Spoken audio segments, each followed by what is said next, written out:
창세기 40장 9절에서 23절까지 우리 한 목소리로 함께 봉독하겠습니다. 술 맡은 관원장이 그의 꿈을 요셉에게 말하여 이르되 내가 꿈에 보니 내 앞에 포도나무가 있는데 그 나무에 세 가지가 있고 싹이 나서 꽃이 피고 포도송이가 익었고 내 손에 바로의 잔이 있기로 내가 포도를 따서 그 즙을 바로의 잔에 짜서 그 잔을 바로의 손에 들였노라. 요셉이 그에게 이르되 그 해석이 이러하니 세 가지는 사흘이라. 지금부터 사흘 안에 바로가 당신의 머리를 들고 당신의 전직을 회복시키리니 당신이 그 전에 술 맡은 자가 되었을 때에 하던 것 같이 바로의 잔을 그의 손에 드리게 되리이다. 당신이 잘 되시거든 나를 생각하고 내게 은혜를 베풀어서 내 사정을 바로에게 아뢰어 이 집에서 나를 건져 주소서.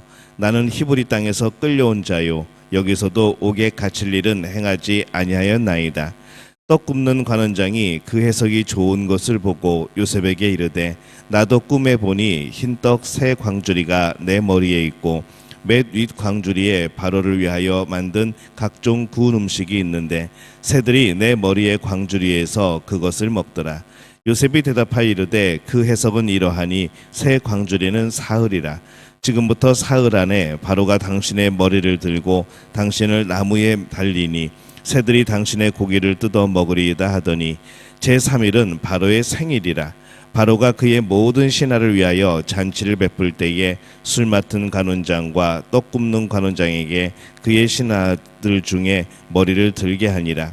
바로의 술 맡은 관원장은 전직을 회복하며 그가 잔을 바로의 손에 받들어 드렸고 술 굽는 관원장은 매달리니 요셉이 그들에게 해석함과 같이 되었으나 술 맡은 관원장이 요셉을 기억하지 못하고 그를 잊었더라. 아멘. 할렐루야. 하나님의 은혜가 오늘 이 새벽에 하루의 첫 시간을 주 앞에 드리는 우리 믿음의 가족들에게 함께 하시기를 예수님의 이름으로 축원합니다. 오늘 말씀은 이 요셉이 감옥에서 이 사람들의 꿈을 해석해 주는 그러한 내용을 담고 있습니다. 이 술 맡은 관원장이 자신의 꿈의 이야기를 하자 요셉이 꿈을 해석을 해줍니다. 13절에 보면은 지금부터 사흘 안에 바로가 당신의 머리를 들고 당신의 전직을 회복시키리니 당신이 그 전에 술 맡은 자가 되었을 때에 하던 것 같이 바로의 잔을 그의 손에 드리게 되리이다. 이 바로는 생일이나 이 왕직이식에 이 죄인들을 복직시키는 그러한 경우들이 있습니다. 특별 사면 같은 것이죠. 이제 그러한 전통에 따라서 이 술 맡은 관원장은 복직이 될 것임을 말해 줍니다. 요셉의 꿈 해석은 막연히 어떤 희망이나 어떤 그냥 막연한 소망을 말하는 것이 아닙니다. 19절에 보면은 지금부터 사흘 안에 바로가 당신의 머리를 들고 당신을 나무에 달리니 새들이 당신의 고기를 뜯어 먹으리다 하더니 이 떡 굽는 관원장이 자신의 꿈 해석을 요청하였을 때에는 이렇게 해석을 해주는 것이죠. 이 요셉은 정확한 꿈 해석을 통해서 그들이 가야 할 길을 가르쳐 줍니다. 이 요셉은 바른 지식으로 바른 길을 제시합니다. 이 사람들을 섬기는 것이죠. 그래서 이 요셉에게 주어지는 이 꿈 해석의 그런 이제 은사 또 이런 능력 이것이 이제 하나님으로부터 온 것이고 또 요셉은 그것을 통하여서 자신의 유익이 아니라 하나님이 주신 그대로 하나님을 위하여 사용하는 이제 그런 모습을 우리가 봅니다. 결국 이 그러한 은사들을 통하여서 사람들을 섬기는 겁니다. 그래서 은사는 다른 이들을 섬기기 위한 공동체를 섬기기 위한 그런 것으로 우리에게 주어지는 것이죠.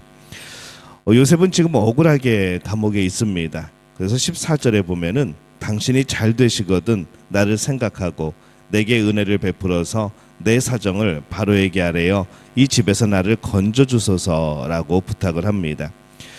요셉은 이 술 맡은 관원장이 감옥에서 나가게 되면 자신이 억울하게 지금 이 감옥에 오게 된 것을 기억해 주고 또 그것을 왕에게 아뢰어서 나를 좀 꺼내 줄 것을 이 내 억울함을 좀 풀어 줄 것을 요청을 한 겁니다. 이 보디발이 요셉을 감옥에 넣었기 때문에 요셉을 풀어 줄 권력은 이제 보디발이나 그 위에 이제 바로에게 있게 되어지는 것이죠. 그래서 이 바로에게 요청을 해달라고 그렇게 말하는 겁니다. 아마 술 맡은 관원장은 그렇게 하겠다고 약속을 한 것 같습니다. 이 바로는 잔치에 술 맡은 관원장과 떡 맡은 관원장이 나오게 합니다. 그리고 술 맡은 관원장을 복직시켜 줍니다. 21절에 보면은 바로의 술 맡은 관원장은 전직을 회복하며 그가 잔을 바로의 손에 받들어 드렸고, 이렇게 되어 있습니다. 이 술 맡은 관원장은 이전처럼 이 왕 가까이에서 이제 왕을 다시 모시게 된 거죠. 이 참 기쁜 그런 결론이 되어집니다.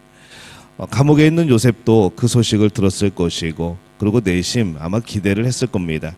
아, 이제 술 맡은 관원장이 내 이야기를 왕에게 하고, 또 왕은 나를 또 내 억울함을 알고 풀어줄 것이다 라는 기대를 했을 겁니다. 근데 23절에 보면은 이렇게 기록을 하죠. 술 맡은 관원장이 요셉을 기억하지 못하고 그를 잊었더라. 이 술 맡은 관원장은 요셉을 잊어버리고 그의 약속도 당연히 지키지 못합니다. 여기서 이 기억하다, 이 기억하지 못하다, 기억하다, 이 자카르라는 단어는 14절에서 두 번이나 등장을 합니다. 이 오늘의 핵심 단어가 된 것이죠. 무엇을 기억하였는가, 무엇을 지켰는가, 이제 그런 언급하다, 기억하다, 이제 그런 뜻을 가지고 있습니다. 그래서 이 14절에서 요셉은 왕에게 자신의 사정을 언급해달라고 이 술 맡은 관원장에게 부탁을 한 거죠. 이 술 맡은 관원장은 처음에는 왕에게 말하려고 했을지도 모르겠습니다. 그러나 이 요셉처럼 이름 없는 종의 사정을, 노예의 그런 사정을 왕에게 말한다는 것이 현실적으로 보면은 사실 말이 되지 않는 것이죠. 이전에는 약속을 하였지만은 이 약속을 지킨다는 것이 그게 그에게 그렇게 큰 의미였을까라는 그런 생각도 해봅니다.